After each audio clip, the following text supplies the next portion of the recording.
ଭାଗବତରେ ଜୀବନ ଦର୍ଶନ ଅଖିଳ ଭାରତୀୟ ସାହିତ୍ୟ ପରିଷଦ ରାଉରକେଲା ମାଧବନଗର ଶାଖା ଓ ରାଉରକେଲା କଲେଜ ରାଉରକେଲାର ମିଳିତ ଆନୁକୂଲ୍ୟରେ ଆୟୋଜିତ ମାସିକ ସାରସ୍ୱତ ସମାବେଶରେ ସାମ୍ପ୍ରତିକ ସମୟ ଓ ଭାଗବତରେ ଜୀବନ ଦର୍ଶନ ଶୀର୍ଷକ ଆଲୋଚନା ଚକ୍ର ଅନୁଷ୍ଠିତ ହୋଇଯାଇଛି।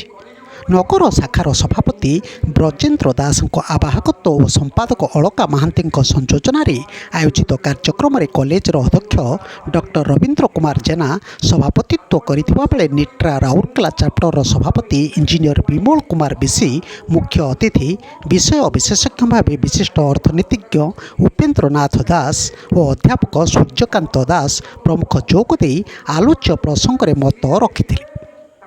ସଭାପତିତ୍ୱ କରୁଥିବା ଡକ୍ଟର ଜେନା ତାଙ୍କ ବକ୍ତବ୍ୟରେ ତତ୍କାଳୀନ ସମୟରେ ଭାଗବତ ଲୋକ ସମ୍ବିଧାନ ତଥା ଭାଗବତ କିପରି ଆମ ସାମାଜିକ ସାଂସ୍କୃତିକ ଅର୍ଥନୈତିକ ଜୀବନକୁ ସମୃଦ୍ଧ କରିଥିଲା ସେ ସମ୍ପର୍କରେ ମତ ରଖିଥିଲେ।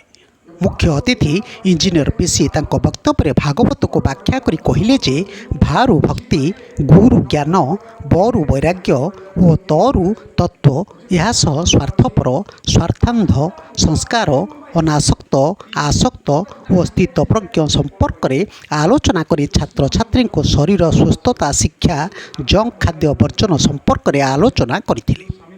ବିଷୟ ବିଶେଷଜ୍ଞ ଶ୍ରୀ ଦାସ ତାଙ୍କ ବକ୍ତବ୍ୟରେ ଧର୍ମର ମୂଳମନ୍ତ୍ର ଦୟା, କ୍ଷମା, ଭାଗବତର ମୂଳତତ୍ତ୍ୱ ଜୀବସତ୍ତା କିପରି ସୁଖରେ ରହିବେ ତଥା ସେଥିରେ କିପରି କୃଷ୍ଣତତ୍ତ୍ୱ, ଗଣିତ ତତ୍ତ୍ୱ, ଅର୍ଥଶାସ୍ତ୍ର, ଯୋଗଶାସ୍ତ୍ର ନିହିତ ରହିଛି ସେ ସମ୍ପର୍କରେ ଓ ଅନ୍ୟତମ ବିଷୟ ବିଶେଷଜ୍ଞ ଅଧ୍ୟାପକ ଶ୍ରୀ ଦାସ ସୁଖର ଅବଲମ୍ବନ ସହ ପାର୍ଥିବ ସୁଖ କିପରି ପ୍ରକୃତ ସୁଖ ନୁହେଁ, ଭାଗବତ ମାନସିକ ଶାନ୍ତି ଓ ଆଧ୍ୟାତ୍ମିକ ଦିଗ୍ଦର୍ଶନ ଦିଏ ବୋଲି ମତ ଦେଇଥିଲେ।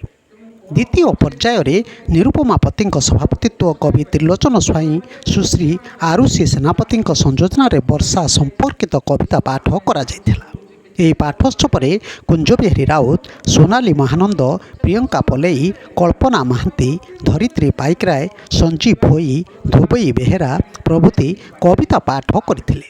ଶେଷରେ ସୁମନ୍ତ କୁମାର ଉପାଧ୍ୟାୟ ଧନ୍ୟବାଦ ଦେଇଥିଲେ। ଏହି କାର୍ଯ୍ୟକ୍ରମରେ ଛାତ୍ରଛାତ୍ରୀ ବବି ଏକା, ପ୍ରୀତି ଘୋଷି, କରୁଣାକର ପାଟ୍ସାଣୀ, ଡକ୍ଟର ସୁଷମା ମୋଦି, ବିଜୟିନୀ ଜେନା, ପ୍ରବୀର କୁମାର ଦୁବେ, ଚନ୍ଦ୍ରଶେଖର ଶତପଥୀ, ମନୋଜ ଚୌଧୁରୀ, ପୂଜା ନାୟକ ପ୍ରମୁଖ ଉପସ୍ଥିତ ଥିଲେ। ଦେଖନ୍ତୁ ତାରି ଭିଜୁଆଲ। ମୁଁ ବିମଳ କୁମାର ବିଶି, ରାଉରକେଲା ଇଞ୍ଜିନିୟର ଆସୋସିଏସନ ସଭାପତି, ନିଟ୍ରାର ଏଠି ରାଉରକେଲା ଚାପ୍ଟର ଅଧ୍ୟକ୍ଷ। ଆଜି ଭାଗବତୀ ଚର୍ଚ୍ଚା ଉପରେ ଥିଲା ସାହିତ୍ୟ ଏକାଡେମୀ ତରଫରୁ। ବହୁତ ଖୁସି ଲାଗିଲା। ମୋର ପୁରୁଣା କଲେଜକୁ ମୁଁ 77 ପାଠ ପଢ଼ୁଥିଲି ଆସିଲି।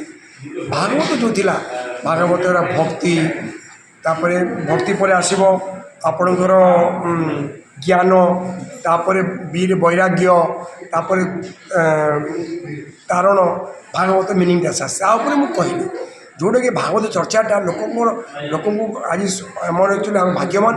ଭାଗବତ 7 ଦିନ କରି ଧରା କଳିଯୁଗର ଭାଗବତକୁ ଭଗବାନ ପ୍ରିସାଇଜ୍ କରିକିରି ତାଙ୍କୁ 7 ଡେଜ୍ରେ ସାରିବାକୁ କହିଛନ୍ତି। 7 ଡେଜ୍ରେ କୃଷ୍ଣ କଳା ପ୍ରେମ ଉପରେ ତାଙ୍କର ଯେଉଁ ସେବା ମନୋବୃତ୍ତି, ମୁଖ୍ୟ କଥା ହେଲା ସେବା। ଏଇ ଯେଉଁ ସେବା ମନୋବୃତ୍ତିରେ ମୁଁ ଆଜି ପିଲାମାନଙ୍କୁ ଏଇ ଜାଗାରେ ସମସ୍ତଙ୍କୁ ବୁଝେଇଲି। ଏଇ ଆଗତ ସପ୍ତାହରେ ଆପଣ କହିଥିବାରୁ ଆପଣଙ୍କୁ ଏଇ ଜିନିଷଟି ସାହିତ୍ୟ ତରଫରୁ ଯେଉଁ ଚାଲିଛି ଭାଗବତ ସପ୍ତାହଟି, ତା'ର ସାରାଂଶଟା ଲୋକମାନଙ୍କୁ ମୁଁ ଆଜି ତାଙ୍କୁ ଜଣାଇଲି। ବ୍ୟୁରୋ ନ୍ୟୁଜ୍ ଓଡ଼ିଶା କଥା। ଓଡ଼ିଶା କଥା ୟୁଟ୍ୟୁବ୍ ଚ୍ୟାନେଲଟିକୁ ଆପଣମାନେ ଦେଖୁଛନ୍ତି, ମତାମତ ଦିଅନ୍ତୁ, ଲାଇକ୍ କରନ୍ତୁ, ସବସ୍କ୍ରାଇବ୍ କରନ୍ତୁ ଓ ସେୟାର ମଧ୍ୟ କରନ୍ତୁ।